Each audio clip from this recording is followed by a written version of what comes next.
Magandang araw sa inyong lahat, mga minamahal na manunood, at maligayang pagdating sa channel ng walang sinuman ang makakaakala na ang salusalo para sa pagtataas ng aking asawa sa pwesto ng pangkalahatang tagapamahala ay magiging isang gabing puno ng kaguluhan isang gabi kung kailan ang buong pamilya niya ay halos mabaliw sa pagtawag sa aking telepono na nagiiwan ng mahigit 80 hindi nasagot na tawag.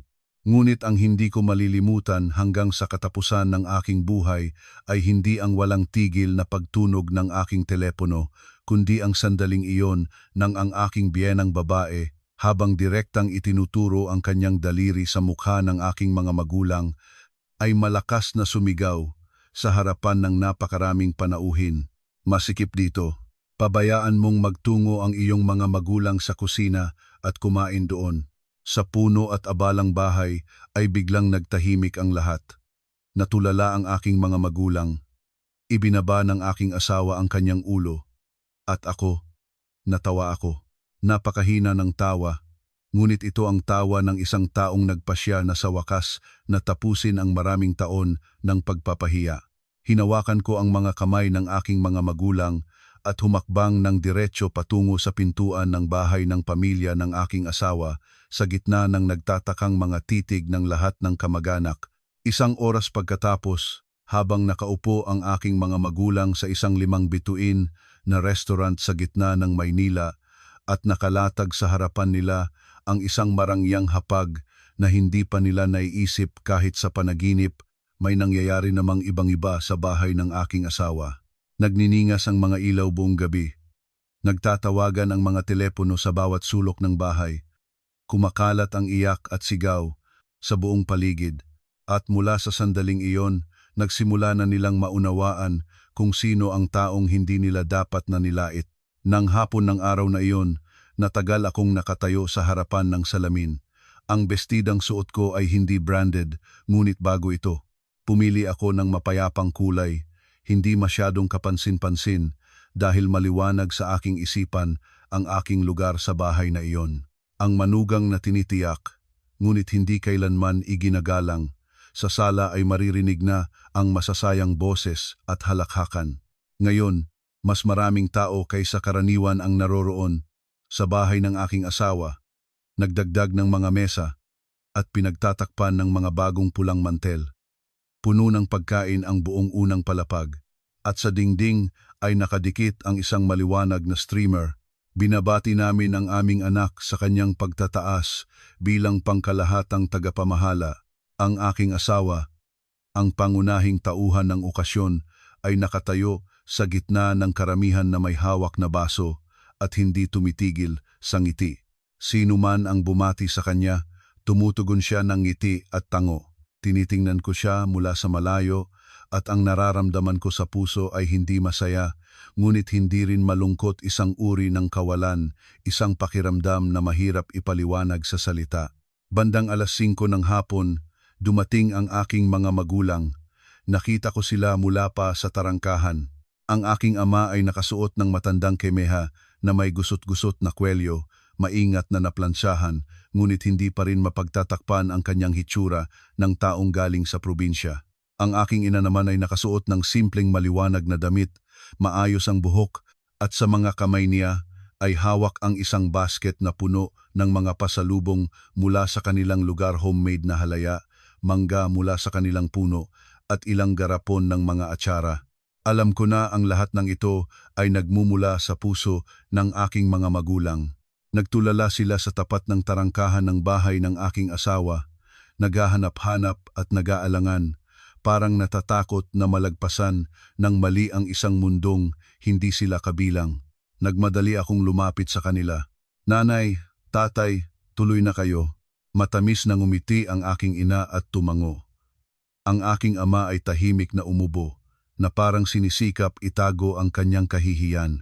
Pagkatapos nilang makapasok sa loob, agad silang tinamaan ng tingin ng aking biyenang babae, si Nena Reyes. Hindi na niya kailangan pang magsalita, naramdaman ko na agad ang lahat.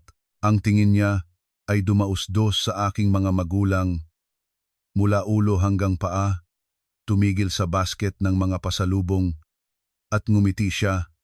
ng malamig. Ay, mga manugang, medyo maaga kayo ah. Hindi malakas o marahas ang kanyang boses. Ngunit napakaginaw nito, kaya mangining-inig ako. Sumagot ang aking ina ng magalang. Oo, namang maaga kami. Akala namin makakatulong pa kami sa paghahanda. Itinaboy ito ng biyenang babae.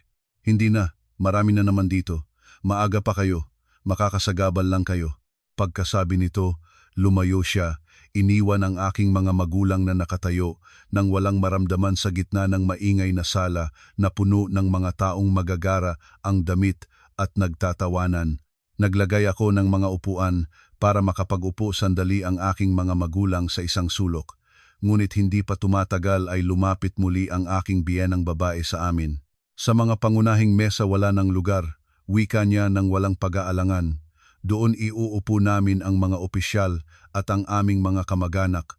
Doon sa kusina may bakanting pwesto. Pumunta na lang kayo doon. Mas komportable pa roon. Napatigil ako. Ang kusina lugar ng pagluluto, lugar ng mga katulong. Doon mismo ang lugar na itinakda ng biyenang babae para sa aking mga magulang sa napakahalagang araw na ito. Lumingon ako sa asawa ko. Nakatayo siya, hindi kalayuan, may hawak na baso ng alak, inilalayo ang tingin. Hindi siya tumutol. Hindi siya nagalay para sa amin. At bumulong lang siya ng napakahina para marinig ko lang. Ana, huwag nang magpalaki ng gulo. Maraming tao rito. Ang pangungusap na iyon ay parang saksak ng mapurol na kutsilyo, hindi matalas ngunit napakalalim ng sugat. Ang aking ama ang unang nagsalita. Ngumiti siya ng bahagya. Wala iyon, anak. Mauupo din kami sa kusina. Ang aking ina ay hindi nagsalita. Ibinaba lamang niya ang kanyang ulo. Mahigpit na iniyakap ang basket ng mga pasalubong at sumunod sa aking ama. Tinitingnan ko ang yumukod na likod ng aking ama, ang nangangatal na kamay ng aking ina na kumapit sa kanyang damit at umakyat ang isang bukol sa aking lalamunan. Sa sandaling iyon, napagtanto ko, kung tatahimik ako ngayong gabi, ang aking mga magulang ay magiging mga taong sa kusina sa mata ng pamilya ng aking asawa habang buhay. Nakatayo ako sa gitna ng maingay na sala. Nagsisipagbuntingaliw ang mga baso sa paligid. Nagbubuhos ang mga pagbati at halakhakan. Ngunit ang naririnig ko lang sa aking isipan ay isang pangungusap, masikip dito. At sa sandaling iyon, sa aking puso, isang tahimik ngunit matatag na desisyon ang nagawa. Ang kusina sa bahay ng aking asawa ay nasa likod, hiwalay sa sala sa pamamagitan ng isang matandang kahoy na pintuan na dinilim na ng panahon. Lugar ito para sa pagluluto, para sa mga katulong, hindi para sa mga panauhin. At ngayon, dito inilagay ang aking mga magulang na parang sila ay mga nanlalabas sa isang handaan kung saan naroroon ang kanilang sariling anak. Nakatayo ako sa sala at nakatingin sa pamamagitan ng puwang ng pintuan ng kusina. Ang aking ama ay tahimik na naglagay ng basket sa sulok at inilayo ang upuan para sa aking ina. Ibinaba ng aking ina ang kanyang ulo, maingat na inilagay ang kanyang mga kamay sa kanyang kandungan, nakatingin sa malamig na sahig ng kusina. Hindi sila nagreklamo, hindi sila nangumbinsi, tahimik lamang silang nagtitiyaga na parang nasanay na silang magbigay ng lugar sa iba sa buong buhay nila. Sumakit ang aking puso, hindi tumigil ang ingay ng sala. May isang tao na malakas na bumabati sa aking asawa. Bata pang direktor, malaking kinabukasan sa harapan. Nagtatawanan ang lahat at walang sinuman ang nagbibigay pansin sa kusina sa likod hanggang sa pumasok doon ang aking biyenang babae. Tumayo siya sa pintuan, nakatiklop ang mga bisig at tinitigan ang aking mga magulang ng malamig mula itaas pababa. Sa tingin na iyon, wala ni katiting na pagkamausisa o distansya, bukas na paghamak lamang. Lumapit kayo sa dingding, wika niya. Tahimik ang boses, ngunit sapat na para marinig ng lahat sa kusina. Nakaupong kayo diyan, nakakasagabal sa mga taong dumadaan. Nagmamadaling tumayo ang aking ama at inilapat ang kanyang upuan sa mesa. Gayun din ang aking ina. Hindi ko na nakayanan at mabilis na lumakad patungo sa kusina. Nena, ang aking mga magulang ay Bago pa ako makatapos ng pangungusap, bigla akong pinagtaglikhan ng biyenang babae at tumaas ng malakas ang kanyang boses na kumalat sa buong bahay. Ano ang sasabihin mo? Masikip dito. Maraming tao. Pabayaan mong magtungo ang iyong mga magulang sa kusina at kumain doon. Anong mahal diyan? Ang pangungusap na iyon ay parang kulog sa maliwanag na langit. Malinaw kong nakita kung paano nanginig ang kamay ng aking ina. Kinagat niya ang kanyang labi ng halos masaktan at sa kanyang mga mata ay nakatayo ang mga luha, ngunit hindi niya pinayagan ang mga ito na pumatak. Ang aking ama ay natulala, namutla ang kanyang mukha at lalo pang nakaundayaw ang kanyang mga balikat. Sa paligid, ilang kamag-anak ang lumingon. May nagpanggap na hindi narinig, may nagmadaling lumayo, at may ilan na bahagyang ngumisi na parang nanonood ng eksena na hindi nila pakialam. Tumingin ako sa aking asawa. Nakatayo siya, hindi kalayuan, may hawak pa rin na baso, inililayo ang kanyang mga mata. Nang direkta akong tumingin sa kanya na inaasahan ang kanyang pagtatanggol, bahagya lang siyang nagmukha at ibinaba ang kanyang boses. Ana, huwag nang gumawa ng iskandalo. Espesyal na okasyon ito ngayon. Espesyal na okasyon? Napangiti ako. Ngunit natigil ang tawa sa aking lalamunan. Espesyal na okasyon ng sino? Ng taong pinag-iinuman o ng mga nakaupong sa mga pangunahing mesa at kumakain ng walang habas, habang ang aking mga magulang ay kailangang maupo sa kusina na parang mga katulong. Huminga ako ng malalim. Ang hangin sa sandaling iyon ay naging napabigat kaya naririnig ko ang humihinging bentilador sa kisame ng kusina. Nakatayo pa rin ang biyenang babae, may tagumpay na hitsura, na parang siya ay nagturo lang ng isang aral tungkol sa isang bagay na natural at karaniwan. Sa sandaling iyon, isang bagay ang naging napakaliwanag sa aking isipan. Kung ngayong araw ay lulunukin ko ang kahihiyang ito, ang aking mga magulang ay ituturing sa ganitong paraan mga taong sa kusina habang buhay nila sa harapan ng pamilya ng aking asawa. Tumingin ako sa aking mga magulang, saka itaas ang aking ulo, at sa aking mga labi ay lumabas ang isang bahagyang ngiti. Isang ngiting nagulat sa akin mismo. Hindi ito ngiti ng pagpapatawad, hindi ito ngiti ng pagpapailalim. Ito ay ngiti ng isang taong nagpasyang tumayo mula sa sahig.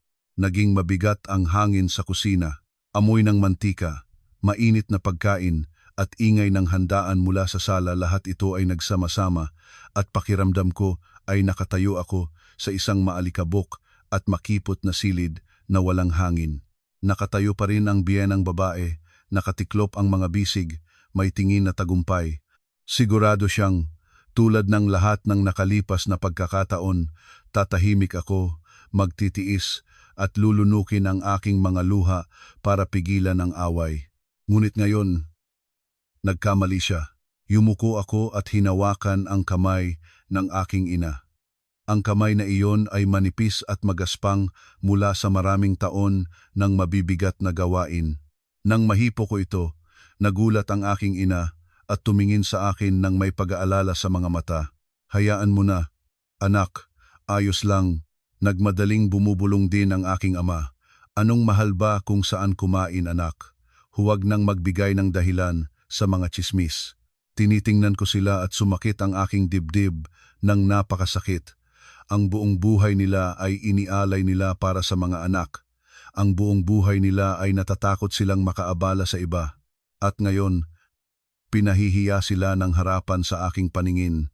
Ngunit iniisip pa rin nila kung paano maiingatan ang kapayapaan para sa kanilang anak. Mahigpit ko na hinigpit ang kamay ng aking ina. Tatay, nanay, mabagal at malinaw, binibigkas ang bawat salita. Hindi tayo kakain dito ngayong gabi.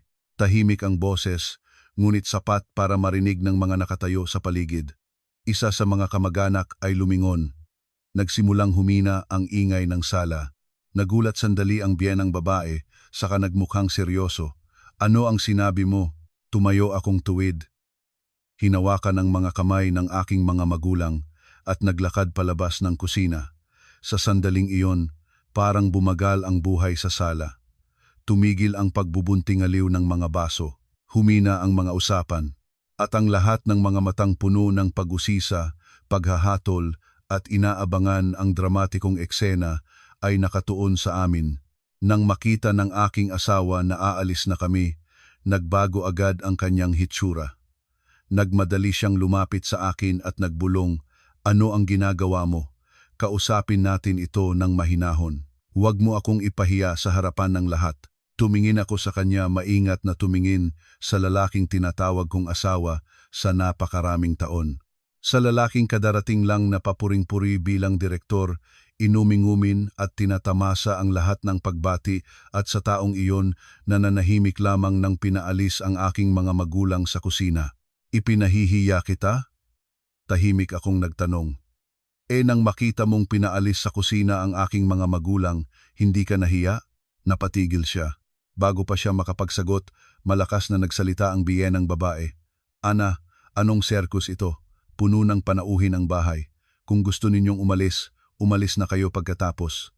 Huwag kang mag-iskandalo sa gitna ng bahay." Lumingon ako sa kanya at ngayon ay hindi ko inalis ang aking tingin. "Huwag kayong mag-alala, Nena." Ang aking boses ay hindi malakas ni tahimik man, ngunit maliwanag itong kumalat sa patahimik na silid. Hindi ako nagdudulot ng iskandalo. Inaabot ko lang ang aking mga magulang para kumain sa isang lugar kung saan marangal silang makakaupo. Sa likod ko ay may narinig akong bulong-bulungan. May isang tao ang bulong na nagsabi, "Talaga bang aalis ito?" May isa pang umiling, "Hay, napaka-aroganteng manugang." Wala akong pakialam. Yumuko ako, kinuha ang basket ng mga pasalubong mula sa sulok at ibinigay sa aking ama. "Tatay, hawakan mo po ito." Saka ko kinuha ang braso ng aking ina at inakay siya diretso sa pintuan. Ang aking mga magulang ay naguguluhan. Ang kanilang mga hakbang ay nag-aalangan. "Anak, baka hindi na kailangang..." Bumulong ako ng tahimik para marinig nila lamang, "Magtiwala kayo sa akin ngayong gabi." Nang mabuksan ang pintuan ng bahay at pumasok ang liwanag ng labas, narinig ko sa likod ko ang tinig ng biyenang babae na puno ng galit. "Kung lalabas ka sa pintaang iyan, huwag ka nang bumalik." Sandali akong tumigil, hindi lumingon, ngumiti lamang. "Alam ko," wika ko, nang dahan-dahan. "Ang magmamakaawa na bumalik ay hindi maging ako." Nagsara ang pintuan sa likod namin nang walang malakas na dagok. Ngunit sa aking puso, parang nagsarhan ang isang buong kabanata, ang napakahabang panahon ng pagtitiis at pagpapahiya. Dumilim na sa labas. Nagtatakbo pa rin ang mga sasakyan sa daan sa harapan ng bahay. Ang dilaw na liwanag ng mga poste ay sumasalamin sa basang aspalto. Mas presko sa labas kaysa sa loob, ngunit ang aking mga magulang ay lumalakad ng mabagal, ng awkward, tulad ng mga taong kadarating lang na nakagawa ng isang kasalanan. Tumigil ang aking ama, lumingon-lingon, at tahimik, na nagtanong, "Saan tayo ngayon?" "Anak," hinila ako ng aking ina sa manggas ng may pag-aalala, "makahanap na lang tayo ng mauupahan na silid ngayong gabi at bukas na natin ayusin ang lahat." Bahagya siyang napailing. "Pinagsabog mo na ang gulo. Magsasabi na ngayon ang mga tao na hindi ka nagpapasalamat." Tinitingnan ko sila, ang dalawang taong ito na nabuhay ng simple, nasanay sa kahirapan at pagtitiis hanggang sa punto na ang paghamak sa kanila ay naging normal na para sa kanila. Ngumiti ako, ngunit matatag ang aking boses. "Walang mauupahan na silid. Ngayong gabi, iimbitahan ko kayo sa hapunan." Nagulat ang aking ama. "Saan?" Hindi ko agad sinagot. Kinuha ko ang aking telepono. Ang aking mga kamay ay ganap na kalmante, hindi tulad ng iniisip ng aking mga magulang. Binuksan ko ang aking mga contact, nag-scroll ng ilang pangalan at tumigil sa isang numero na nakalagay ng napakasimple. Pinindot ko ang tawag. Hindi pa tumatagal ng 2 ring, may sumagot sa kabilang dulo. "Oo, nakarinig ako." Marespeto at malinaw ang boses ng binata, maliwanag na karaniwang serbisyo ang kanyang pinagsisilbihan. "Magandang gabi." Maiksi akong nagsabi. "Ihanda ninyo ako ng hiwalay na VIP na silid para sa 3." Ngayon din, sandaling natahimik ang kabilang dulo. Pagkatapos ay dumating ang agarang sagot, "Opo, ihahanda namin lahat." "Kailan kayo darating?" "Sa loob ng 30 minuto. Handa na ang VIP na silid. Hinihintay namin kayo." Binitin ko ang tawag. Tinitingnan ako ng aking mga magulang nang may ganap na pagtataka. Tahimik na nagtanong ang aking ina, "Sino ang tinawagan mo?" Kinuha ko ang braso ng aking ina. Naging malambot ang aking boses. "Malalaman ninyo sa lalong madaling panahon." Kumuha kami ng taxi. Umalis ang sasakyan, iniiwanan sa likod ang maliwanag na bahay, ang lugar kung saan nagpapatuloy pa rin ang handaan. Ang lugar kung saan inakala ng mga nagbubuntingaliw na hindi na ako makakalabas ng lampas sa pintuan. Sa loob ng sasakyan, walang nagsalita. Tumingin sa labas ang aking ama. Ang mga ilaw ng gabing Maynila ay mabilis na dumausdos sa kanyang kulubot na mukha. Ang aking ina naman ay mahigpit na sumapit ng aking kamay, na parang natatakot na gumawa ako ng isang bagay na hindi na mababawi. Tumigil ang taxi sa harapan ng isang napakalaking gusali. Maliwanag ang harapan, kumikislap sa gabi ang pamagat ng isang elite na hotel at restaurant sa gitna ng lungsod. Itinangad ng aking ama ang kanyang ulo at napatigil. "Ana," nagawang malapad ng aking ina ang kanyang mga mata. Nanginig ang kanyang boses, "Ito ay 5 bituin na restaurant." Binayaran ko ang taxi, tinulungan ang aking ina na lumabas at ngumiti. "Oo, dito tayo maghapon."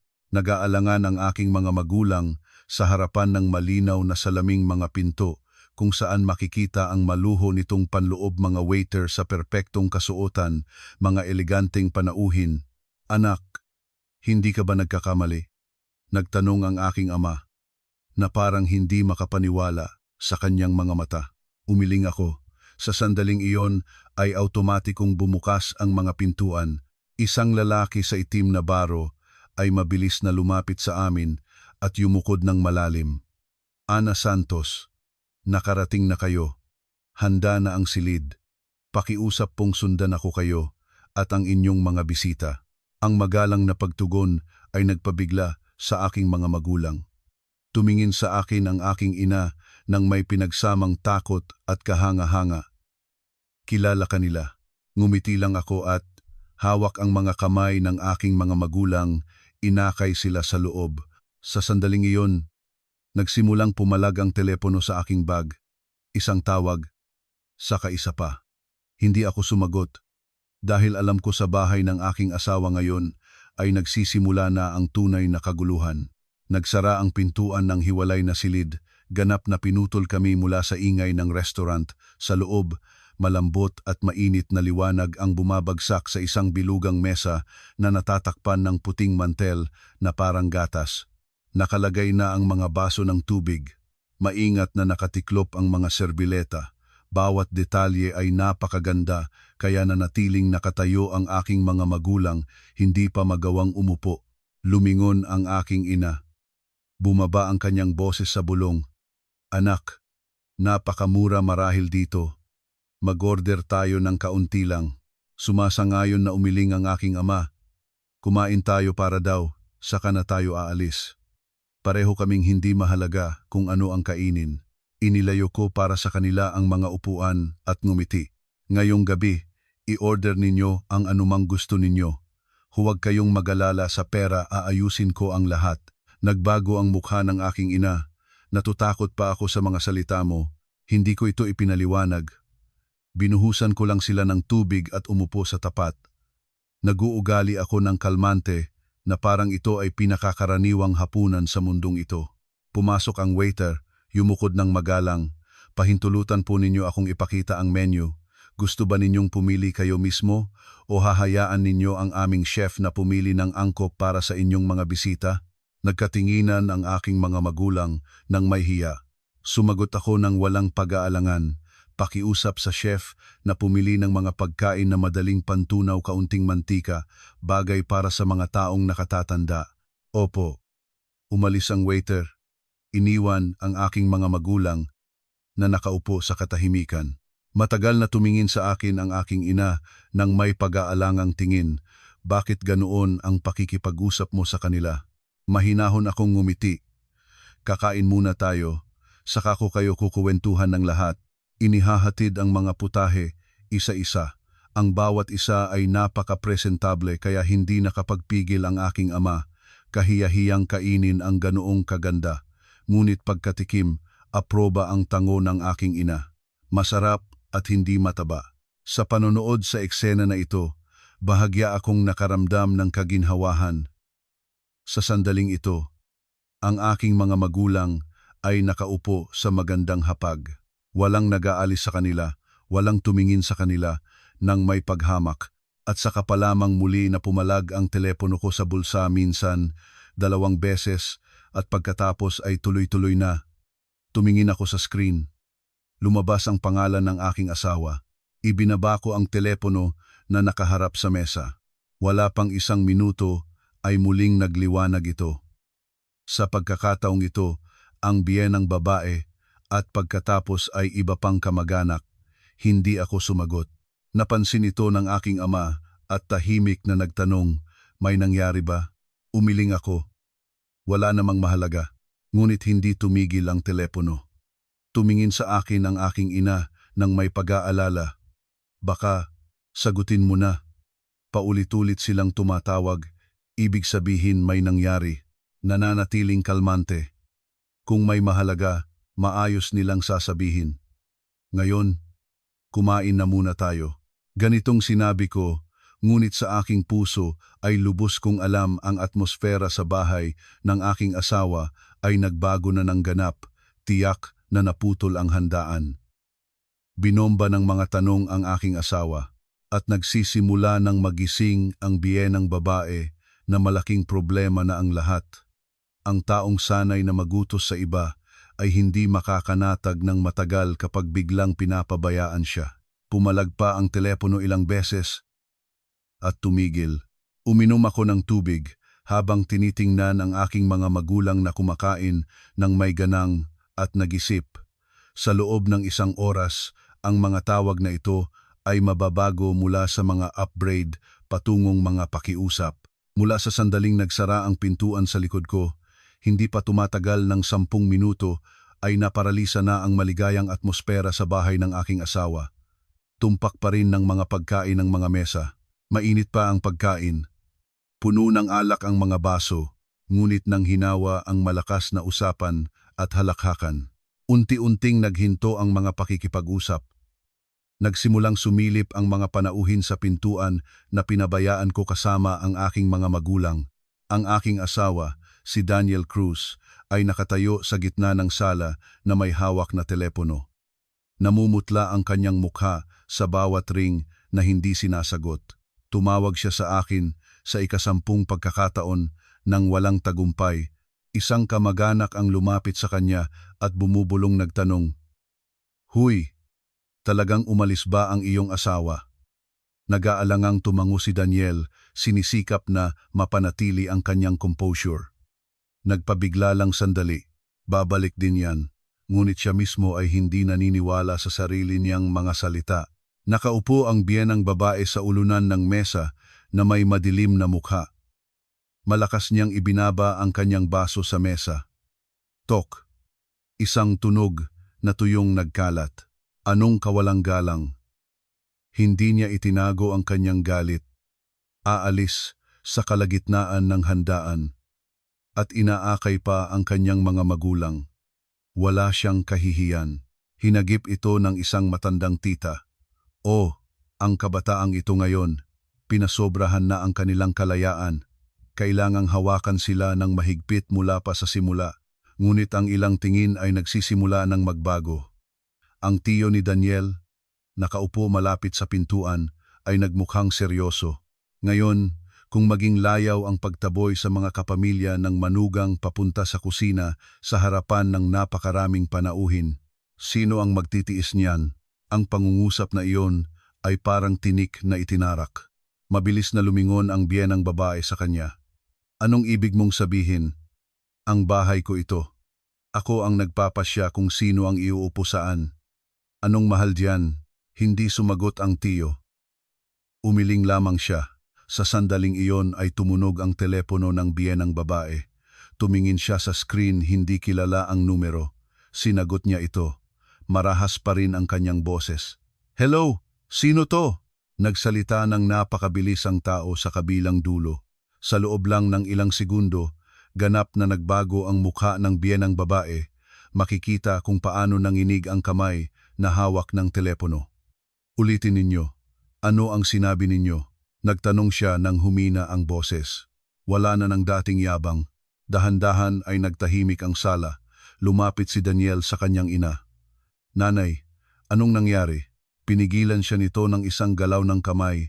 Hindi inalis ang tingin sa telepono. "Hindi iyon posible. Nagkamali kayo marahil." Nagmamadaling bumubulong siya. Anong kaugnayan nito sa ngayon? Binitin niya ang tawag at sa sandaling iyon ay literal na bumagsak siya sa upuan na parang lahat ng lakas ay naalis sa kanya. Anong nangyari? Naging mapanganib ang boses ni Daniel. Tumingin sa kanya ang biyenang babae at sa unang pagkakataon, isang tunay na takot ang lumitaw sa kanyang mga mata. Ang bangko ang tumawag. Sinabi nilang may malalang problema sa mga dokumento at kailangan ng agarang pag-verify. Anong problema? Nagmukha si Daniel. "Maayos ang lahat sa aming kumpanya," umiling ang biyenang babae. Hindi nila sinabi ang detalye.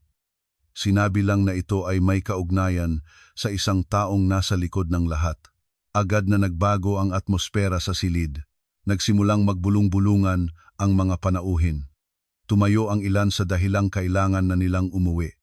Palihim na tumingin ang iba sa relo, nararamdamang hindi komportable. Kinuha ni Daniel ang kanyang telepono at tinawagan ang kanyang katulong. Matagal na tumunog ang ring. "Hello, ako ito. Maayos ba ang lahat sa opisina?" Sumagot ang kabilang dulo ng napakaiksi. Napatigil si Daniel. "Ano ang sinabi mo?" Sumabog ang kanyang boses. Humihiling ang mga kasosyo na itigil ang pagpirma ng mga kontrata. Biniti niya ang tawag at tumingin sa kanyang ina. "Nanay, ilang mga investor ang biglang nag-freeze ng pakikipagtulungan ng walang paliwanag." Si Nena Reyes ay lumunok. Inipasyal niya ang kanyang tingin sa silid, isang silid na kadarating pa lang ay puno ng ingay, ngunit ngayon ay puno ng mga nababalisang mukha. At sa unang pagkakataon sa kanyang buhay, naaalala niya ang isang napakaliit na detalye na hindi niya kailanman pinagbigyan ng pansin. Ang kanyang manugang mula simula hanggang katapusan ay hindi nagsalita ni isang marahas na salita. Ngumiti lang siya at lumayo. Nangangatal ang mga kamay. Tinawagan ng biyenang babae ang aking numero. Tumunog ang ring, ngunit walang sumasagot. Sa labas ay ganap na dumilim. Nagniningas pa rin ang mga ilaw sa bahay, ngunit wala nang sinuman ang nagnanais na maginuman. Lumalamig ang pagkain. Nag-iisang nakatayo ang mga baso ng hindi natapos na alak. May ilang umalis na sa dahilang makatuwiran. Ang natira ay umupo na parang nasa tinik. Lahat ng kanilang pagkilos ay nagpapakita ng pagkabahala. Si Daniel ay mabigat na humalik sa sofa, hawak ang telepono ng dalawang kamay. Sa bawat oras na binitin ang isang tawag, doon din muli siyang tumatawag sa aking numero. Walang sumasagot. Tiningnan niya ang listahan ng mga tawag, 15, 20, 30 tawag, walang anumang reaksyon. Si Nena Reyes ay naglibot-libot sa sala. Ang kanyang mga hakbang ay mas maliksi kaysa karaniwan. Hindi na siya nakaupo sa ulunan ng mesa. Hindi na siya naguutos. Hindi na siya namumuna. Maputi ang kanyang mukha. Masikip ang kanyang labi. Tawagan mo siya. Pag-uutos niya. At sa kanyang boses, sa halip na galit, ay ingay na ng takot. Gaano man ito kahirap, tumawag si Daniel ng muli at muli. Nang maabot na ng bilangin ang 70 na hindi nasagot na tawag, tunay na takot na ang lumukob sa kanya. "Nanay," nanginig ang kanyang boses. Hindi siya kailanman nagpatay ng telepono o nagbaliwala sa akin dati. Ang pangungusap na iyon ay nagpagaan ng biyenang babae. At sa sandaling iyon, napagtanto niya mula sa araw na pumasok ako sa bahay na iyon, hindi ako kailanman sumigaw, hindi kailanman nagaway, hindi kailanman nagdulot ng iskandalo sa anumang bagay. Ngunit ngayong araw, Lumayo ako ng may ganap na determinasyon, walang luha, walang iyak, hindi lumingon. Muling tumunog ang telepono ng biyenang babae. Nagulat siya. Ngunit hindi ako. Isa pang malapit na kamag-anak. Takot na ang boses sa tawid ng telepono. Lena, natanggap ko ang tawag mula sa kumpanya ng aming mga kasosyo. Tinatanong nila kung ano ang nangyayari sa inyo. Sinasabi nilang isinasaalang-alang nilang suriin ang lahat ng kontrata sa inyong kumpanya. Muli ay bumagsak ang biyenang babae sa upuan. Anong ibig sabihin ng sinusuri? Hindi ko alam. Nang eksakto, sumagot ang kamag-anak. Sinabi lang nilang may utusang galing sa itaas. Anong itaas? Sa ugali, sumigaw ang biyenang babae ngunit ang sagot ay nagpatigil sa kanya. Lena, ang ganoong taas na hindi tayo makapunta doon. Nahulog ang telepono mula sa mga kamay ni Nena Reyes. Isang kamag-anak nakakita nito, nag-aalangang nagtanong, may seryoso bang nangyari? Lumunok siya at umiling. Hindi pa alam, hindi ko pa alam. Ngunit sa kanyang puso ay nagsimulang tumayo ang isang uri ng takot na hindi pa niya naranasan sa kanyang buhay. Si Daniel sa puntong iyon ay halos 80 na ang tawag sa akin. Tinitingnan niya ang numero sa screen at nanginginig ang kanyang mga kamay. Nanay, kung sakali na si Ana ay hindi ganoon kasimple tulad ng iniisip natin. Ang tanong ay ibinulong ng napakahina, ngunit sa katahimikang lumukob sa silid, kumakalat ito ng napakadingig. Hindi na sumigaw o nagalit ang biyena na babae. Matagal siyang nanahimik, pagkatapos ay kinuha ang kanyang telepono at mismong tinawagan ang aking numero. Sa pagkakataong ito, walang anumang pagmamagaling. Nang hindi ako sumagot pagkatapos ng maraming ring, nagiwan siya ng voice message, hayagang nanginginig ang kanyang boses. Anita, anak, bumalik ka na. Kausapin natin ito ng maayos. Maayos ang lahat. Pakiusap sa iyo. Pagkatapos maipadala ang mensahe, nakatitig siya sa walang laman. Sa unang pagkakataon sa kanyang buhay, napagtanto niya ang isang nakakatakot na bagay. Mayroon mga taong ang tunay na mukha ay malalaman mo lamang kapag sila ay tahimik na lumayo at na nagtanto kang naiinsulto mo ang maling tao. Papatapos na ang aming hapunan. Sumikohan ang aking ama at naghingang maluwag, isang bihirang nakikita. Ang aking ina ay hindi na naghahanap-hanap ng may pag-aalala. Siya ay nakaupo ng tuwid, maingat na kumukuha ng pagkain, na parang natatakot mahulog ang isang bagay na hindi sa kanya. Tinitingnan ko ang aking mga magulang at bahagya akong nakaramdam ng kaginhawahan sa puso. Sa gabing ito, mahinahon sila. Kinuha ko ang aking telepono, lumiwanag ang screen. 80 hindi nasagot na tawag. Ang pangalan ng aking asawa ay halos nag-iisa sa listahan. Sa pagitan nito, nakita ang numero ng biyenang babae, ng mga kamag-anak at ng ilang hindi kilalang numero na walang pangalan. Kahit kaunti ay hindi ako nagulat. Ibinaba ko ang telepono nang nakaharap sa mesa. Napansin ito ng aking ina at tahimik na nagtanong, "Ganoon kadami ang tumatawag? Talagang ayaw mong sumagot?" Ngumiti ako ng malambot. "Hindi pa panahon, nanay." Sa sandaling iyon ay pumalag muli ang telepono. Sa pagkakataong ito, hindi ko na ito binaligtad.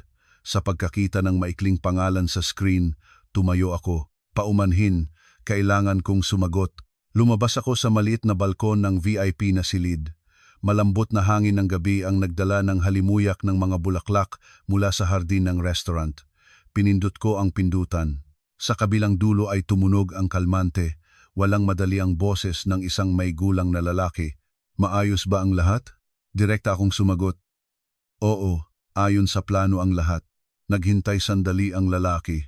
Nagpapanik na sila doon. Tumatawag ang bangko. Itigil ang mga kasosyo ang gawain. Tahimik akong "Gaano kalakas ang gusto mong humakbang?" Nagtanong siya. Tumingin ako sa pamamagitan ng salamin sa aking mga magulang. Tahimik silang nag-uusap. Ngumingiti ang aking ina, ang bihirang mabait ng ngiting iyon. Mabagal akong nagsalita. Sa ngayon, hindi na kailangan ng matinding hakbang. Hayaan lang nating maintindihan nila kung ano ang meron sila. Iyon ay hindi isang bagay na magagawa ng kahit ano ang naisin. Naiintindihan, sumagot siya sa kabilang dulo. Kapag kailangan, sabihin mo lang, binitin ko ang tawag. Walang karagdagang salita. Bumalik ako sa mesa. Itinangad ng aking ama ang kanyang tingin. Sino ang tumawag, anak? Umupo ako sa lugar ko. Isang kakilala. Matagal na tumingin sa akin ang aking ina at pagkatapos ay nagtanong siya ng isang bagay na nag-aalalang sa kanya mula nang makapasok tayo sa restaurant. Ana, ano talaga ang ginagawa mo? Sandali akong nanahimik at sumagot ng napakahina para marinig lamang nila. Wala akong masamang ginagawa. Ngayon lang ay hindi ko nahahayaan ang sinuman na tingnan kayo ng pababa. Tumingin sa akin ang aking ama nang may halo ng pag-aalala at pagmamalaki, ngunit hindi na nagtanong ng iba pa. Pumalag muli ang telepono. May mensaheng dumating. Mabilis kong nakita ang voice message mula sa biyenang babae. Maririnig ang pangangatal ng kanyang boses sa bawat puputol na hininga. Anita, alam kong nagkamali ako. Bumalik ka na at kausapin natin ito. Pakiusap. Hindi ko ito pinakinggan. Pinatay ko ang screen dahil lubos kong alam. Ngayong gabi, tatawag pa sila at kapag lumitaw ako muli sa harapan nila, hindi na ako magiging ang manugang babae na maaaring ipadala sa kusina. Matagal na natapos ang hapunan. Isang waiter ang nagdala ng mainit na tsaa, tahimik na inilagay ang kettle sa mesa at umalis. Nakaupo ang aking mga magulang ng magkadikit, tahimik na pinag-uusapan ang mga pagkain na kanilang kadarating lang na natikman na parang hindi umiiral ang bagyo sa labas ng restaurant. Tumingin ako sa relo. Halos 10:00 ng gabi, pumalag muli ang telepono sa aking kamay. Sa pagkakataong ito, hindi ko ito pinatay. Ang pangalan ng aking asawa ay lumiwanag sa screen, kasama ang bilang 83, hindi nasagot na tawag. Tumayo ako. Sasagot ako sa tawag. Lumayo ako sa mesa at tumayo sa tabi ng malawak na bintana, nakatingin sa parking lot sa ibaba. Ang mga ilaw ng mga sasakyan ay kumikislap sa dilim, parang mga piraso ng baso. Tinanggap ko ang tawag. Hello. Isang maikling salita lamang. Ngunit sa kabilang dulo, si Daniel ay parang sumabog. Nasaan ka? Sumigaw siya ng bumagsak na boses. Bakit hindi ka sumasagot? Alam mo ba kung ano ang nangyayari dito? Naghintay ako ng ilang segundo at nang ganap na kalmante ay nagtanong, tumatawag ka ba dahil nababahala ka sa akin o dahil may problema na ang iyong pamilya? Napatigil siya. Ano ang pinag-uusapan mo? Naguguluhan siya. Asawa mo ako. Siyempre nababahala ako sa iyo. Tahimik akong ngumisi malamig at napakahina. Kung nababahala ka sa akin, mabagal kong sinabi, noong pinapaalis ng iyong ina ang aking mga magulang sa kusina, hindi ka magsasawa. Sa kabilang dulo ng linya, wala nang sigaw, maigting na paghinga lamang. Ay, maraming tao doon. Hindi ko inakala na magiging ganito ang lahat. Humina ang kanyang boses. Paano ganito? Nagtanong ako. Ang pag-freeze ng mga kasosyo sa mga kontrata o ang pagtatawag ng bangko? Napatigil siya. Ikaw, alam mo ang lahat. Bakit mo ba aakalaing alam ko? Tanong ko sa tanong. Tumahimik. Pagkatapos ay nagsalita siya na halos nagmamakaawa. Ana, bumalik ka na sa bahay. Magkaupo tayo at makipag-usap ng maayos. Ang aking ina ay natatakot na rin. Hinihingi niyang iparating sa iyo, tumigil ka na, pakiusap. Pinigilan ko siya. Hindi ko itinataas ang boses ngunit matatag. Hindi ako babalik. Hindi man lang para humingi ng tawad. Napahinga siya. Napapalaki mo na naman. Ang trabaho ko, ang posisyon ko bilang direktor, hindi iyon biro. Tumingin ako sa aking kamay, kahit kaunti ay hindi ito nanginig. Alam mo ba? Malinaw, binibigkas ang bawat salita. Hindi ko kailanman naisip na sirain ang iyong karera, ngunit hindi ko rin inakala na ang iyong posisyon ay magiging ganoon karupok. Matagal na katahimikan. Marinig kong lumunok siya. Sino? Sino ka talaga? Tanong niya, na halos bumubulong. Hindi ko ito direktang sinagot. Isang pangungusap lamang ang sinabi ko. Tandaan mo lang ang isang bagay. Lahat ng meron ka ngayon ay hindi nagbibigay sa iyo ng karapatang pagyurakan ang aking mga magulang. Pagkasabi nito, binitin ko ang tawag. Hindi ko siya binigyan ng pagkakataong magsalita pa. Bumalik ako sa mesa. Tumingin sa akin ang aking ina, walang nagtanong, bahagya lang na tumango na parang naunawaan niya ang lahat. Umupo ako at itinaas ang tasa ng mainit na tsaa. Sa aking puso ay napakahinahon dahil alam ko, mula sa sandaling ito, ang pinakanatatakot sa sitwasyong ito ay hindi na ako. Matapos maputol ang tawag, nanatiling nakatayo si Daniel sa gitna ng sala na parang tinamaan ng kidlat. Walang nangahas na magsalita. Ang biyenang babae ay nakaupo sa upuan nang walang galaw, mahigpit na nakasiksik ang mga daliri. Hindi na siya naglibot-libot sa silid. Hindi na siya sumisigaw. Hindi na siya nagsasalita ng mga masaklap. Sa kanyang mukha, sa unang pagkakataon ay maliwanag na lumabas ang isang ganap na bagong damdamin ng takot ng pagkawala. Nagsalita siya ng una, manggas ang boses. Sinabi niyang hindi siya babalik. Tumango si Daniel. Si Nena Reyes ay nakatitig sa makintab na sahig ng sala kung saan kadarating pa lang na nagtatawanan ang lahat. Walang nakaalaala kung kailan tuluyang natapos ang handaan, ngunit ngayon ay parang nakakatakot na walang laman ang bahay. May sinabi ka pa ba? Tahimik niyang nagtanong. Oo, sumagot si Daniel. Ngunit naging ibang tao siya. Nanay, hindi ito katulad ng karaniwang pighati ng isang babae. Nagpidpid ng mata ang biyenang babae. Isang malapit na kamag-anak ay buong ingat na nagmungkahi. Baka pumunta na tayo sa mga magulang ng manugang at humingi ng tawad. Pagkatapos ng lahat, sobra na tayo ngayong araw. Ilang oras na ang nakalipas, agad na titigilan ng biyena na babae ang ganitong salita. Ngunit ngayon ay hindi siya nagprotesta. Mabigat lang na huminga. Humingi ng tawad. Natatakot ako na hindi na ganoon kasimple ang lahat ngayon. Nagkatinginan ang lahat.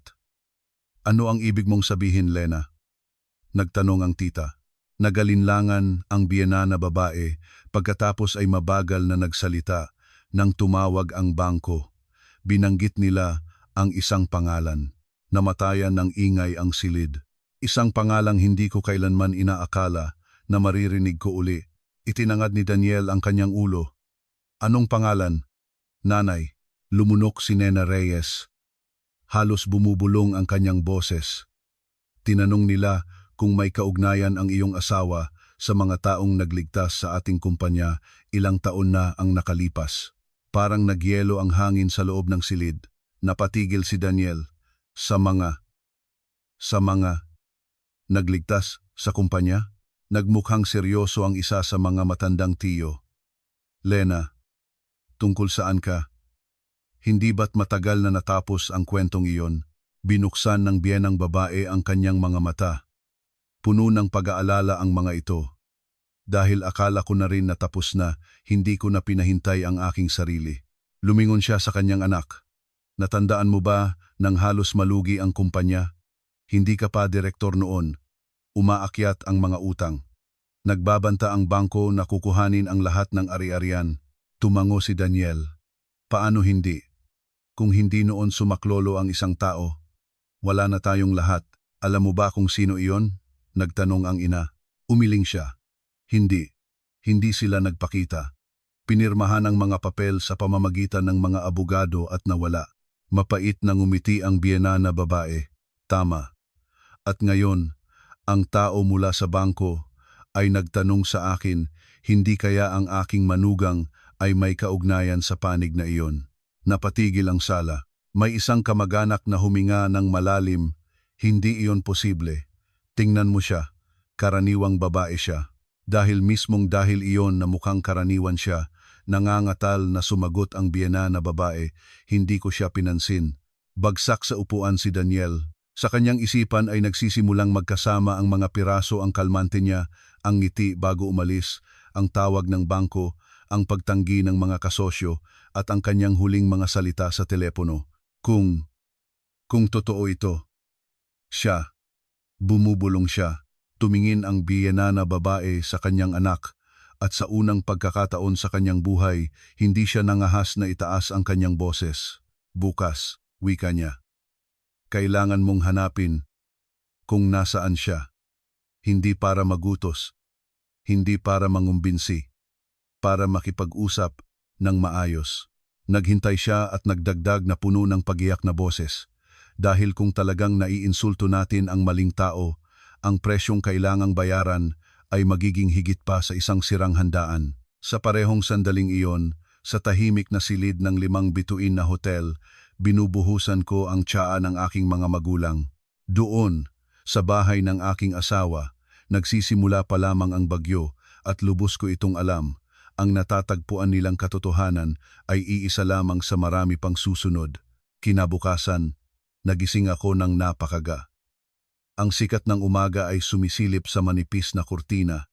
Binibigyang liwanag ang maluwag, ngunit mapayapang silid. Tulog pa ang aking mga magulang. Nahihiga ang aking ina, nang nakatagilid, may kamay na nakalagay sa kanyang dibdib. Pantay-pantay ang kanyang paghinga.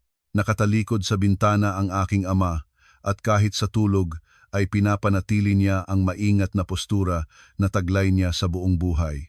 Tumayo ako.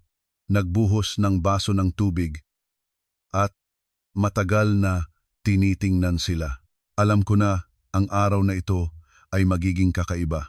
Bandang 8:00 ng umaga, pumalag ang aking telepono. Hindi ito ang numero ng aking asawa. Hindi itong hindi kilalang numero. Isang maikling mensahe lamang, "Ana, nandito ako sa lobby. Nakikiusap akong makipagkita sa iyo at sa iyong mga magulang." Pagkabasa, hindi ako sumagot. Bumalik ako sa silid at mahinahong ginising ang aking mga magulang. Ang aking ina, hindi pa ganap na gising, ay nagtanong, "May nangyari ba anak?" Ngumiti ako. "May isang tao na gustong makita kayo." Umupo ang aking ama sa kama at instinktibong inaayos ang kwelyo ng kanyang pajama, ugali ng isang taong buong buhay, sinisikap na huwag maging pabigat sa sinuman. "Sa panig ba ng iyong asawa ito?" Tumango ako. Nanahimik ang aking ina. Pagkaraan ng isang sandali, tahimik siyang huminga. "Kailangan nating makipag-usap para maging malinaw ang lahat." Bumaba kami sa lobby. Mahinahon ang umaga sa hotel. Nakatayo ng tuwid ang mga porter sa counter.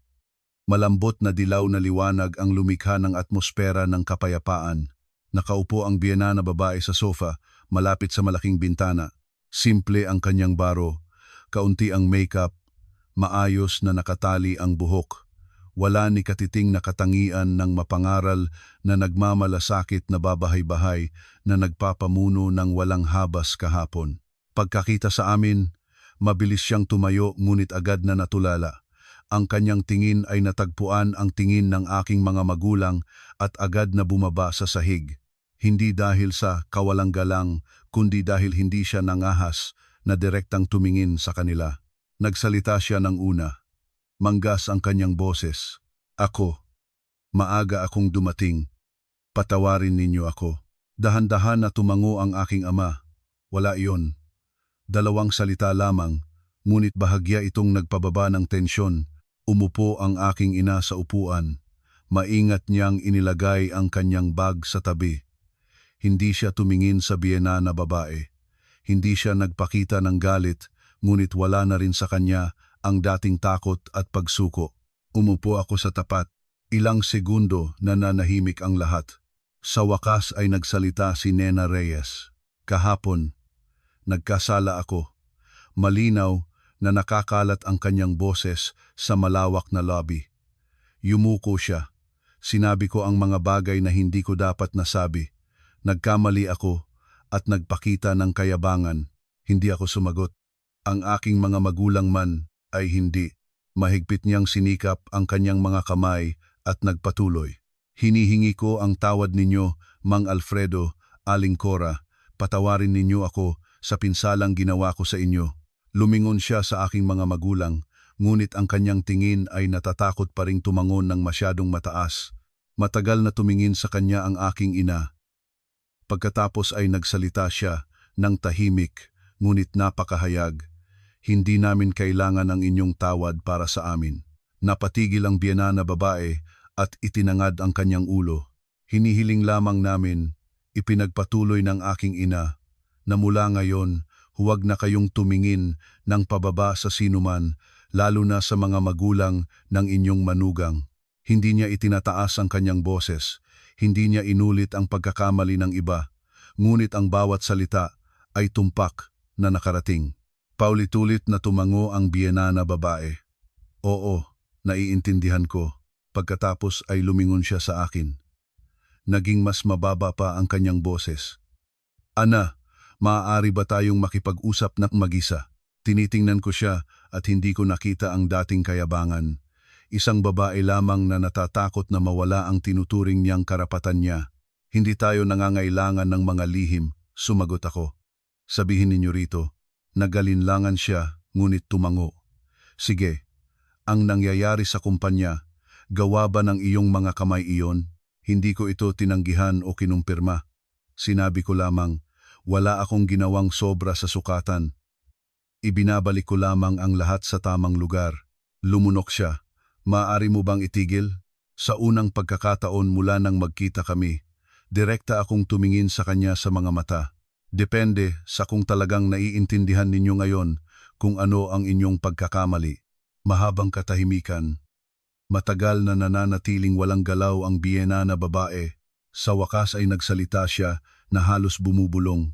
Totoo nga may mga taong hindi dapat maliitin. Tumayo ako. Kailangan ng pahinga ng aking mga magulang, wika ko. Ang natitira ay pag-uusapan natin pagkatapos. Tumayo rin si Nena Reyes, humakbang paatras. Salamat sa pakikinig mo sa akin. Nang lumayo na kami, lubos kong alam mula sa sandaling ito, ang balanse ng kapangyarihan sa aming relasyon ay nagbago na magpakailanman.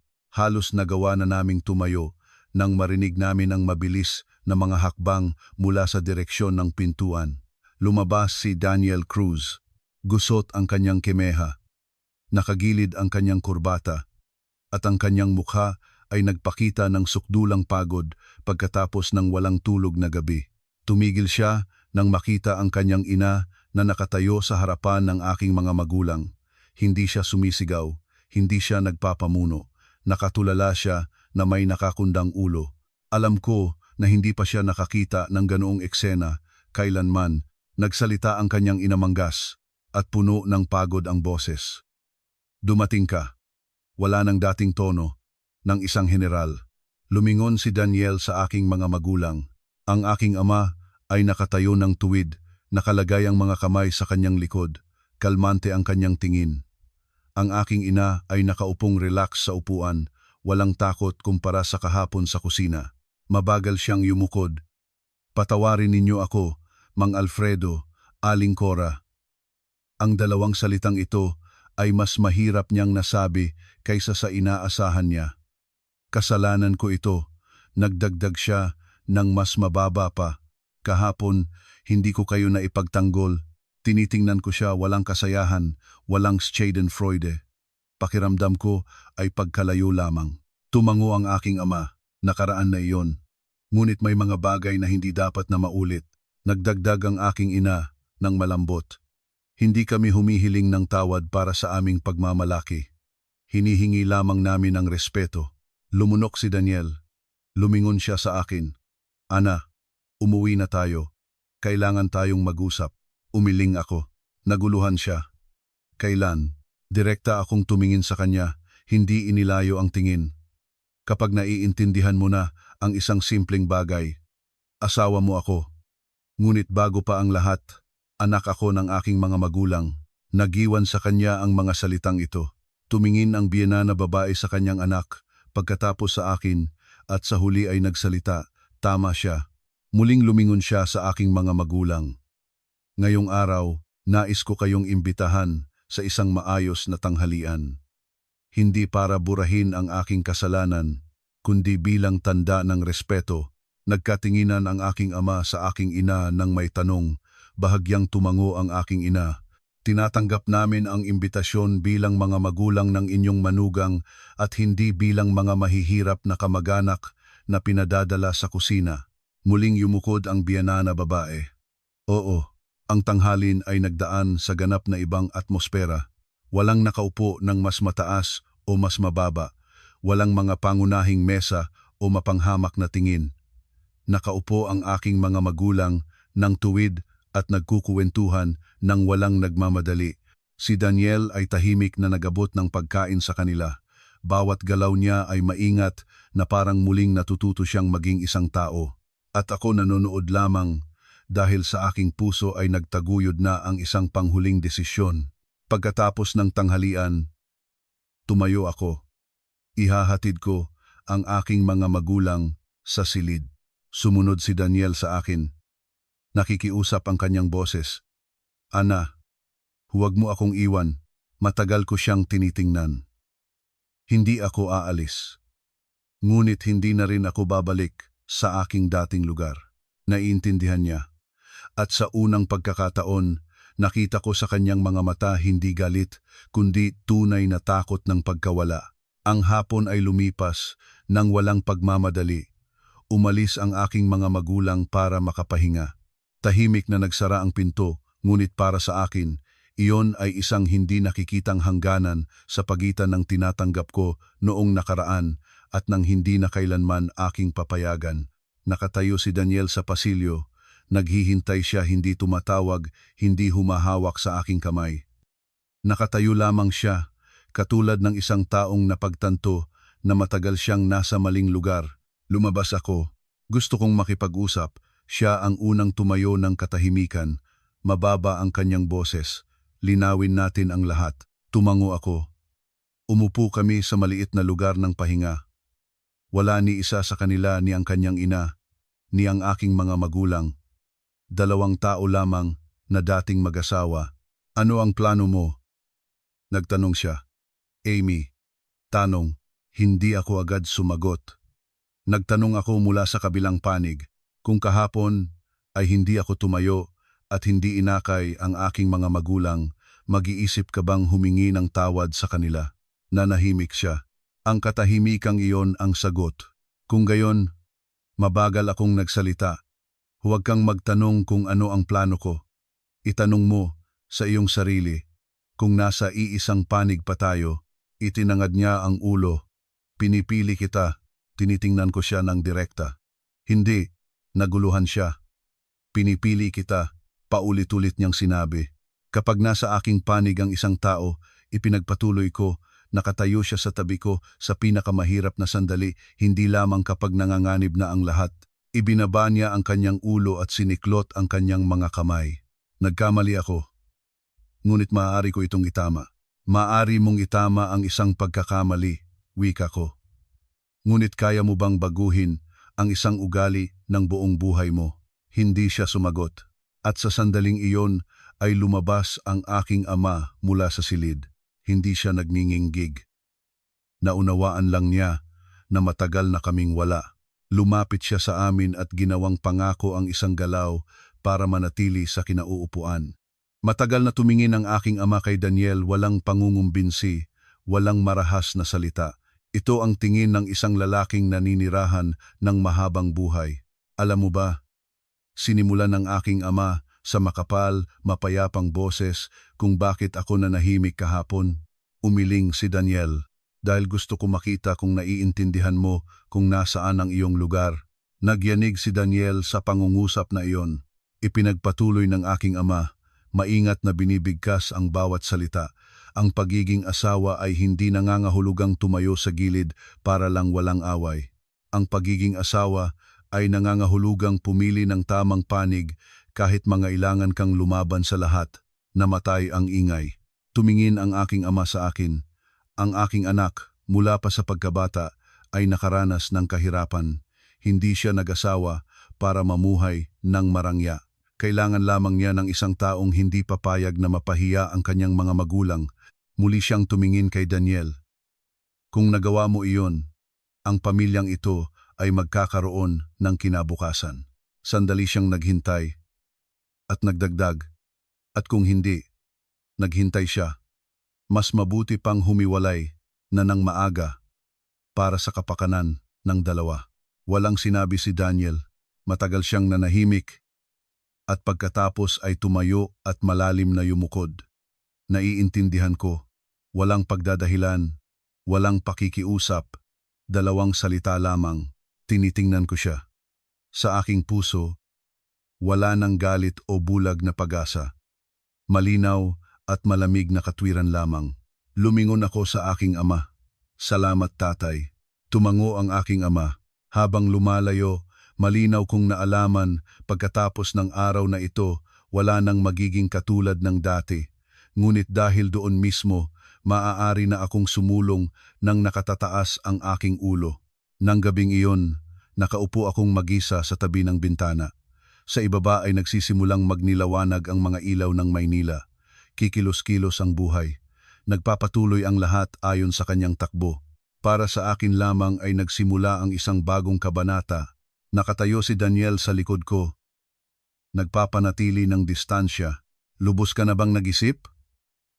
Nagtanong siya, nang pagod, ngunit tapat na boses. Hindi ako lumingon. Nag-isip na ako noon pa noong nanahimik ka sa kusina. Siniklot niya ang kanyang mga kamay. Maaari akong magbago. Aasikasuhin kita. Direkta kong sasabihin sa aking ina. Lumingon ako at tinitingnan siya walang galit, walang sisi. Hindi ko na lamang siya pinagkakatiwalaan. Tama, sumagot ako. Maaari kang magbago. Ngunit ayaw ko na itayo ang aking kasal sa pag-aabang kung mangangahas ka bang ipagtanggol ako o hindi. Natulala siya. Gusto mo bang magdiborsyo? Kumpiyansa akong tumango. Umaalis ako hindi dahil mayaman ka man o mahirap, tahimik akong nagsalita. Umaalis ako dahil ayaw ko ng buong buhay na ituturo sa iba kung paano nila igagalang ang aking mga magulang. Mabigat siyang bumagsak sa upuan at sa wakas, manggas ang boses, ay nagsalita, natalo ako. Hindi siya natalo dahil sa kakulangan ng kapangyarihan, hindi dahil sa pera. Natalo siya dahil napakatagal niyang pinili ang maling panig. Kinabukasan, inakay ko ang aking mga magulang para magalmusal. Sa pagkakataong ito, walang naglakad ng mas mauna, walang nakaupo sa likod. Kami lang tatlo, nagtatawanan at tahimik na nag-uusap, katulad ng tunay na pamilya. Tumingin sa akin ang aking ina at maingat na nagtanong, nalulungkot ka ba? Umiling ako. Nagsisisi lamang ako na napatagal ko itong itiniyaga. Inilagay ng aking ama ang kanyang kamay sa aking balikat. Ang marunong lumayo sa tamang oras iyon ay lakas. Sa kabilang panig ng lungsod, ang pamilya ng aking asawa ay nagsisimula ng magbayad ng kanilang mga utang, walang sigaw, walang iskandalo. Ngunit ito ay sapat upang maunawaan ang tinuturing nilang walang hanggan ay karupok pala katulad ng salamin. Tinawagan ako ng biyena na babae sa huling pagkakataon. Ana, hindi na kita mapipilitang bumalik, pagod ang kanyang boses. Nakikiusap lamang huwag kang magtanim ng galit. Sumagot ako ng malambot. Wala akong galit. Ngunit hindi na rin ako babalik. Naputol ang tawag. Pinatay ko ang telepono. Tinitingnan ko ang aking mga magulang na dahan-dahang lumalakad sa harapan ko. Dalawang tao na magkasamang nilakbay ang halos buong buhay nila. At sa unang pagkakataon, naglalakad sila sa tabi ng kanilang anak, hindi nakarating ang mga mata. Alam ko na mula ngayon, hindi na ako nangangailangan ng katayuan ng isang may asawa para patunayan ang aking halaga, at ang aking mga magulang ay hindi na kailanman kailangang umupo sa kusina kahit sino man ang magimbita sa kanila. Nang gabing iyon, hindi ako makatulog. Hindi mula sa kalungkutan o panghihinayang, dahan-dahan lamang na lumutang sa aking isipan ang mga piraso ng alaala na pakaklinaw na parabang sa unang pagkakataon ay nakamit ko ang kapayapaan upang makita ang lahat mula sa labas nang hindi na sinisikap pang bigyan ng katwiran ang sinuman. Sa katahimikan ng silid ay regular na tumitik ang relo sa dingding. Maaga na nakatulog ang aking mga magulang. Ang kanilang tulog ay malalim at mapayapa, hindi katulad ng mga nakalipas na araw. Alam ko na mula nang umalis sila sa bahay na iyon, mas nagaan ang pakiramdam nila kahit hindi nila ito sinasabi. Nakaupo ako sa tabi ng bintana, nakatingin sa malalayong ilaw ng mga gusali, ang mga nagliliwanag na tore, ang laging nagmamadaling mga tao. Lahat ito ay dating nagpapaalaala sa akin na kailangan ko itiyaga para mapanatili ang anyo ng kasaganaan, para huwag magmukhang mas mababa sa iba, para mapantayan ang katayuan ng pagiging manugang. Ngunit ngayon ay napagtanto ko na lahat ng ito ay walang saysay kumpara sa dignidad ng aking mga magulang.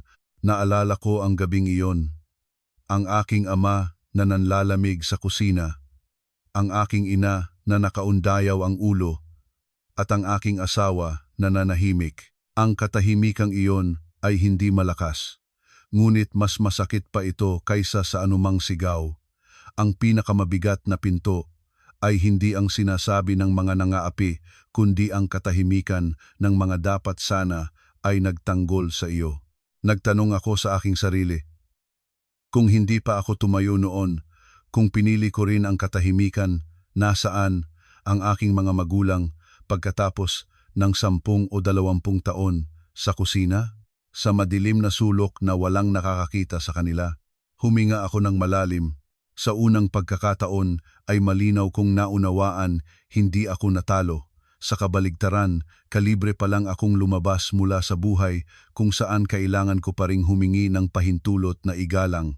Kinabukasan, nang ang sikat ng araw ay binaha ang silid ng liwanag, nagising ako na may ganap na ibang pakiramdam. Walang pagpapadali, walang bigat sa dibdib, isang kakaibang kagaanan lamang. Parang ibinunton ko ang napakabigat na pinagtiyaga kong dalhin ng napakatagal na nakalimutan ko na itong nararamdaman. Nagluluto ng kape ang aking ama. Nag-aalaga ng almusal ang aking ina, ang pinakakaraniwan sa mga gawain. Ngunit sa larawan na ito ay nakita ko ang isang bagay na hindi ko dating napapansin. Ang aking mga magulang ay bumagal at hindi na sila natatakot. Tumingin sa akin ang aking ina at tahimik na nagtanong, "Hindi ka ba nagsisisi?" Umiling ako. Kahit hindi na isinalangalang, "Hindi nanay." Sandali siyang nanahimik at tumango. Mabuti naman, 3 salita lamang. Ngunit naiintindihan ko na ang sagot na ito ay para hindi lamang sa akin, kundi para din sa lahat ng mga taong iyon nang nagtitiis siya ng tahimik alang-alang sa kanyang anak. Bumalik ako sa silid at binuksan ang telepono. Isang hindi nababasang mensahe mula sa aking dating asawa, napakaiksi. "Patawarin ninyo ako sa pag-iintindi ng napakahuli." Matagal akong tumingin sa mga salitang ito at pagkatapos ay pinatay ko ang screen. Walang galit, dahil alam ko may mga paghingi ng tawad na nagdudulot ng kagalingan kung napapanahon ang mga ito. Ngunit kapag huli na ang lahat, nagiging mga salitang paalam na lamang ang mga ito. At para sa akin, ang kwentong ito ay tapos na. Hindi malaki ang aming bagong tahanan. Isang karaniwang apartment sa isang tahimik na berdeng lugar. Sa umaga ay naririnig ang awit ng mga ibon. Sa gabi, ang araw ay sumisilip sa mga dahon ng puno sa labas ng bintana. Hindi ito lugar na ipinagmamalaki sa sinuman. Ngunit pagkalagpas ko sa pintuan, naalaman ko dito ay magiging magaan ang hininga ng aking mga magulang. Nang araw ng lipatan, maingat na pinunasan ng aking ina ang bawat sulok, hindi dahil marumi ito, kundi ugali lamang. Inayos ng aking ama ang mga lumang palayok ng halaman mula sa kanilang lugar habang paulit-ulit na nakatingin sa bintana na parang tinitiyak kung sapat ang katahimikan para matirhan ng matagal. Maliit ang apartment, tahimik na sinabi ng aking ama, ngunit mapamumuhayan. Naiintindihan ko para sa aking ama, nangangahulugan ito na dito ay hindi na kailangan pang yumukod pa sa sinuman. Sa mga sumunod na araw, dahan-dahan na dumaan ang buhay. Sa umaga, nagigising ng maaga ang aking ama, dinidinig ang mga halaman, walang nagmamadali, walang nakatingin sa relo. Minsan ay matagal siyang nakatayo, tinitingnan ang isang bagong pinalabas na dahon at ngumingiti sa kanyang mga iniisip. Nagluluto ang aking ina hindi dahil kailangang makarating sa trabaho ng iba, hindi nang may pag-aalala kung may magsasabing maalat o kulangasin. Nagluluto siya ng karaniwan para sa aming pamilya. Minsan ay nagluluto siya ng napakasimple, ngunit tinatawagan pa rin niya ako sa mesa, natatakot na malimutan akong kumain dahil sa trabaho. Isang beses, habang nag-aalmusal, Bigla na lamang nagsalita ang aking ina. Matagal na akong hindi kumain nang hindi na natanghal ang kahit ano sa aking lalamunan. Napatigil ako. Isinantabi ng aking ama ang kanyang tinidor. Matagal na tumingin sa aking ina at tumango. Oo, matagal na. Walang nagpaliwanag pa. Ngunit kami tatlo ay naunawaan sa lahat ng mga nakaraang taon. Kahit gaano puno ang mga mesa, palagi kang may isang bagay na pumipigil sa iyo sa maayos na paghinga. Sa gabi, madalas nakaupo ang aking ina sa kusina, inuusisa ang matandang damit hindi mula sa kakulangan ng pera, sanay lamang siya sa simpleng pamumuhay. Ngunit ngayon ay nakikita ko sa kanya ang isang bagay na kakaiba, katahimikan. Wala na siyang pagmamabilis. Hindi na siya lumingon-lingon. Ginagawa niya ang lahat ng walang pagmamadali. Para bang sa wakas ay nagkaroon siya ng panahon para mabuhay para sa kanyang sarili. Isang araw ay dumungaw ang kapitbahay para humingi ng asin at nagtanong, "Kasama ng anak ninyo kayo?" Mainit na ngumiti ang aking ina.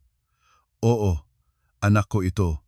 Walang dagdag na paliwanag, walang pag-aayos, at sa kanyang boses ay maririnig ang pagmamalaking bihira niyang ipinakita.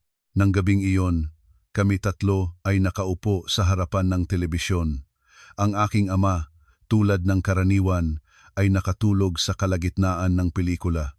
Tinakpan siya ng aking ina ng magaang nakumot. Ang galaw ay pamilyar ngunit wala ng dating nerbiyos na dala nito. Tinitingnan ko sila at biglang naalaman ko ang isang bagay na nagpasikip ng aking puso. Napagtanto ko ang kailangan ng aking mga magulang sa lahat ng mga taon ay isang lugar lamang kung saan sila makapamumuhay ng may kapayapaan. Hindi sila nangangailangan ng kayamanan, hindi sila nangangailangan ng mas mataas na katayuan kaysa iba, kailangan lamang na walang yumuyurakan sa kanila. Bago matulog, pumasok ang aking ina sa aking silid at tahimik na nagsalita. "Huwag kang mag-alala para sa amin, anak. Ito ay sapat na para sa akin ngayon." Hinawakan ko ang kanyang kamay. "Patawarin mo ako, nanay, na napatagal ko kayong pinagtiis." Umiling ang aking ina. "Hindi kasalanan mo iyon. Napatagal na lamang tayong lahat na nanahimik." Nang gabing iyon, nahiga ako at nakikinig sa hangin na humihilab sa labas ng bintana. Mahinahon ang aking puso.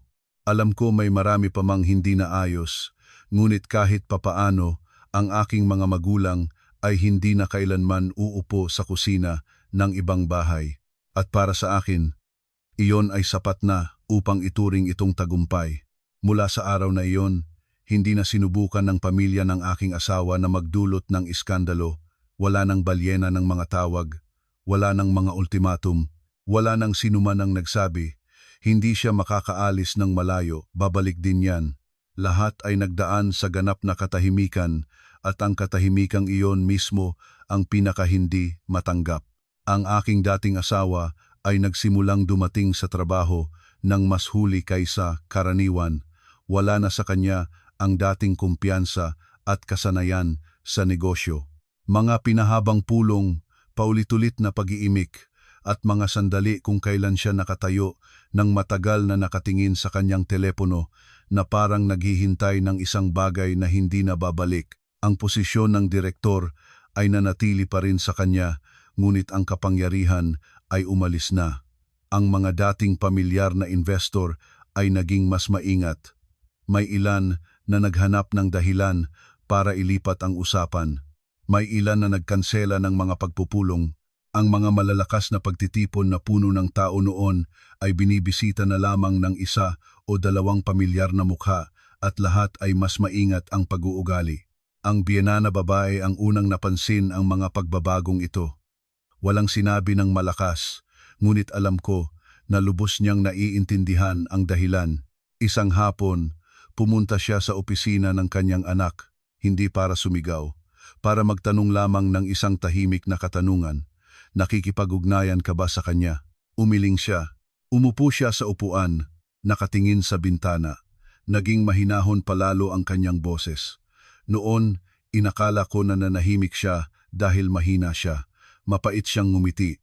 Lumabas na ang pinakamatatahimik na tao ay ang pinakamapanganib, lalo na kapag wala na silang kailangang sabihin pa. Hindi sumagot si Daniel. Alam niya rin ito. Ang mga sumunod na handaan ng pamilya sa malaking bahay na iyon ay naging hindi mabata. Walang magsasalita ng malakas. Walang nagmamayabang. Ang mga usapan tungkol sa pera at katayuan ay nawala. Pinalitan ng mahabang mabibigat na katahimikan. Isang beses, may isang malalayong kamag-anak ang hindi nakatiis at nagtanong, "Kumusta na ang dating manugang?" Si Nena Reyes ay mabagal na inilagay ang kanyang tinidor sa mesa at napakatahimik na nagsalita. Maayos siya, ang buhay. 3 salita lamang, ngunit walang nangahas na magtanong pa kahit isa. Naiintindihan ng lahat minsan, ang simpleng maayos na pamumuhay ng isang tao ay ang pinakamaigting na sagot para sa mga nagnanais ng masama sa kanya. Sa aking panig, lahat ay mahinahon. Hindi dahil wala na silang mga problema, kundi dahil wala na ng karapatang magpaabot ng mga balita sa akin ang sinuman. Nang gabing iyon, habang nakaupo kami ng aking mga magulang, nagtanong ang aking ina, "Hindi ka na ba binabagabag ng pamilyang iyon?" Umiling ako, "Hindi na, nanay." Tumango ang aking ama at mabagal na nagsalita. Ibig sabihin, naiintindihan na nila. Tumingin ako sa kanya. Naiintindihan ang ano, na hindi lahat ng nanahimik ay handang tanggapin ang lahat, na hindi lahat ng pagtitiis ay kakulangan ng dignidad, at na hindi sa lahat ng pamilya ay maaaring yurakan ng walang parusang sinusundan. Nang gabing iyon, nakatulog ako. Sa unang pagkakataon ng matagal, lubos kong alam ang aking buhay ay tuluyan ng lumiko sa ibang landas, at iyon ay mabuti. Bumalik sa karaniwan ang buhay, walang kaguluhan, walang pagkabahala. Lahat ay nagsimula ng humalaw sa tamang lugar. Sa umaga, maglalakad kami ng aking mga magulang sa parke malapit sa bahay. Gusto ng aking ama ang alyansa ng mga lumang puno. Ang aking ina ay nagmamasid sa mga tindang gulay sa daan. Ang kanilang mga pakikipag-usap ay tungkol sa mga simpleng bagay. Tingnan mo, nangingitim na ang mga dahon. Medyo malapot ang sinigang kahapon, pero para sa akin okay naman, para sa akin. Ito ang pinakamagandang tunog sa mundong ito. Bumalik ako sa trabaho. Walang nagtatanong na, asawa ba ako ng kanino? Walang tumitingnan ng may paghahatol. Nagtatrabaho ako, nagsasandig sa sarili ko mismong kaalaman, gumagawa ng desisyon nang hindi nagtatago sa likod ng sinuman at umalis sa opisina na may pakiramdam na hindi na ako gumaganap ng papel ng iba. Isang kasamahan sa trabaho ang nagusisa. "Ana, ayaw mo bang magpaliwanag para malaman ng mga tao kung sino talaga ang tunay kang ikaw?" Ngumiti ako. Sapat na para sa akin na alam ko kung sino ako. Dahil kapag namumuhay kang may dignidad, ang mga paliwanag ay dumarating na kusa o hindi na kailangan. Isang gabi ay natanggap ko ang mensahe ng isang lumang kakilala. Nabalitaan ko, naging iba ka raw. Matagal kong tinitingnan ang linya. Naging iba. Hindi ko pakiramdam na nagbago ako. Pinigilan ko lamang ang sinuman na itulak ako sa sulok. Kumpara sa nakaraan, hindi na ako natatakot sa tingin ng iba. Hindi na ako natatakot mawalan ng mukha o magmukhang hindi nagpapasalamat. Natuklasan ko na ang lahat ng mga takot na iyon ay nabubuhay lamang kapag pinahihintulutan mo ang mga ito na mabuhay. Isang gabi, sa hapunan, naglagay ang aking ina ng piraso ng pritong isda sa aking plato at nagsalita, "Kapag tinitingnan kita ngayon, anak, nasisiyahan ang aking puso." Tumango ang aking ama. "Hindi mo na kailangang patunayan ang iyong sarili sa sinuman, namumuhay kang tama." Ang dalawang pangungusap na ito ay katumbas para sa akin ng lahat ng papuri sa mundong ito. Nang gabing iyon, nakatayo ako. Sa harapan ng salamin, walang komplikadong makeup, walang pagtatangkang itago ang pagod. Isang karaniwang babae lamang na napagtanto, hindi mo maaaring ipagpalagi ang iyong sariling dignidad kapalit ng anino ng maayos na pamilya. Pinatay ko ang ilaw at humiga. Sa aking isipan ay wala nang umiikot na mga katanungan. Kung sana, baka naman, o dapat kaya ay ganito. Kumpletong katiyakan lamang sa buhay na ito, hindi na ako liliko upang humingi ng lugar sa ilalim ng araw, At iyon ang simula ng aking bagong buhay. Nang gabing iyon, mahinang umulan, hindi matinding ulan, kundi banayad na ambon na nagpiga ng alikabok sa daan at nagpahinahon sa walang tigil na kaguluhan ng lungsod. Nakatayo ako sa kusina, nakikinig sa mga patak sa windowsill at mahinahon at natural ang pakiramdam. Ang hapunan ay pinakakaraniwan, mainit na sabaw, ulam na inihanda ng aking ina nang nakapikit ang mga mata, walang kailangan pang tanungin kung magugustuhan ng iba. Nagluluto lang siya ng hapunan para sa kanyang pamilya. Ang aking ama ang unang umupo sa mesa, maingat na iniayos ang mga kutsara. Inilapag ng aking ina ang palayok ng sabaw at tahimik na nagsalita, "Kumain na tayo." Hindi na kailangang maghintay ng sinuman. Hindi na kailangang lumingon sa iba. Kumain kami sa banayad na tunog ng ulan, naaabala lamang ng magaan na pagkatok ng kutsara sa plato. Tinitingnan ko ang aking mga magulang, ang tuwid na likod ng aking ama, ang mabait at mahinahon na ngiti ng aking ina, at biglang napagtanto ko na iyon mismo ang larawan na sinisikap ko noong simula pang ipagtanggol. Pagkaraan ng ilang sandali, bigla na lamang nagsalita ang aking ina nang huwad na nagsimula sa alaala. "Alam mo, nang palayasin tayo sa kusina noon, napatigil ako, hindi ako nagalit." Ipinagpatuloy niya, "Nakita ang aking katahimikan. Nalungkot lang ako." Ibinaba ko ang aking ulo. Isinantabi ng aking ama ang kanyang kutsara at nagsalita ng malambot. "Ngunit tumayo ka at inakay mo kami. Iyon ay sapat na." Sa mga salitang ito, muling umangat ang bukol sa aking lalamunan. Tinitingnan ko ang dalawang taong ito na nagtiis ng pagpapahiya sa buong buhay nila at napagtanto ko ang isang bagay na dati ay hindi ko pa sinasabing malinaw kahit sa aking sarili. Kung para sa pagpapanatili ng kasal ay kailangang isakripisyo ang dignidad ng aking mga magulang, mas mabuti pang wala ng ganoong kasal. Naglagay ng isa pa ring ulam ang aking ina at mainit na ngumiti. "Maayos na ang lahat ngayon. Maliit man ang apartment, ang mahalaga ay walang kailangang ibabang mga mata ng sinuman. Sa labas ay patuloy pa rin ang ulan, ngunit sa bahay na ito ay hindi kapanipaniwalang init." Naalala ko ang mapanghamak na tingin, ang mapang-insultong mga salita sa gitna ng handaan, at ang sandaling iyon na aking hinawakan ang mga kamay ng aking mga magulang at humakbang palabas sa pintuan ng bahay na iyon. Kung mababago ko ang oras, gagawin ko pa rin iyon. Dahil mula sa sandaling pinili ko ang panig ng aking mga magulang, ang aking buhay ay pinili rin ang aking panig. Kinuha ko ang aking plato at ngumiti. "Kumain na tayo, baka lumamig pa ang sabaw." Tumango ang aking ama at mabagal, napakahina, ay nagsalita ng isang pangungusap na hindi ko malilimutan kailanman. Ang bahay ay hindi kailangang malaki. Mahalaga lamang na may lugar sa loob para sa dignidad. Naiintindihan ko na ang aking kwento ay hindi tungkol sa mga mananalo at natalo. Ito ay kwento ng isang taong natutong tumayo ng tuwid at ng isang pamilya na sa wakas ay nakaupo sa mesa kung saan talaga dapat silang maupo. Unti-unti ay huminto na ang ulan sa labas at sa aking puso ay nagtayo ng ganap na kapayapaan. Ang kwentong ito ay hindi tungkol sa paghihiganti at hindi tungkol sa kung sino ang nagtagumpay sa iba. Nagpapaalala ito sa atin ng isang napakasimpleng bagay: huwag isakripisyo ang iyong dignidad para mapanatili ang anyo ng kapayapaan. Huwag hayaang ang sinuman, kahit sa ngalan ng pamilya, ay tumingin ng pababa sa iyong mga magulang.